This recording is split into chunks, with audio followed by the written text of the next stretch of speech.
Tuloy-tuloy ang operasyon ng Philippine National Police laban sa mga nagtitinda at gumagamit ng mga illegal na paputok. Umabot na rin sa 7 pulis ang naaresto dahil sa indiscriminate firing. Yan ang ulat ni Ryan Lesigas.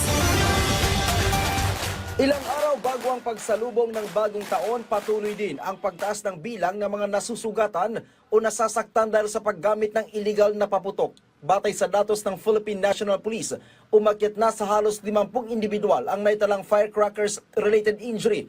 Umabot naman sa mahigit 300 ang ikinasang operasyon ng PNP na nagresulta sa pagkaaresto ng mahigit 20.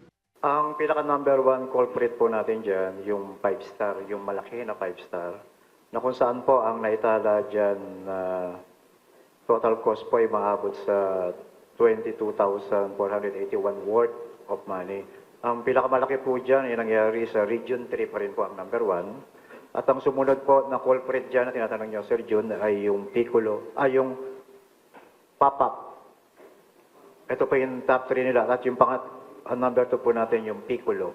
Tuloy din ang pinagting na pagbabantay ng PNP kaugnay sa indiscriminate firing na karaniwan na ring tumataas tuwing papalapit ang bagong taon. Katunayan, 7 pulis na ang naaresto dahil sa indiscriminate firing. Kabilang dito, ang isang may ranggong Police Master Sergeant na nakatalaga sa Surigao del Sur PPO.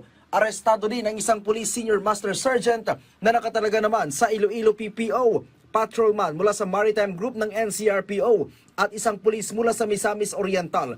Ang datos ay mula December 16 hanggang 26. Ayon kay PNP spokesperson Police Brigadier General Randolph Tuanyo, hindi nila kukonsintihin ang kanilang mga kabaro lalo pat mahigpit ang panuntunan at pulisiya ng PNP kaugnay sa indiscriminate firing.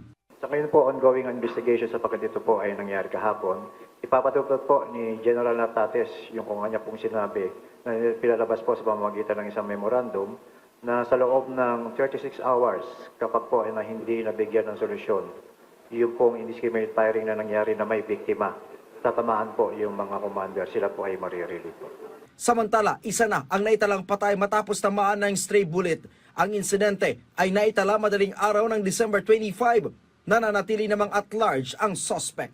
Ryan Lesigas para sa Pambansang TV sa Bagong Pilipinas.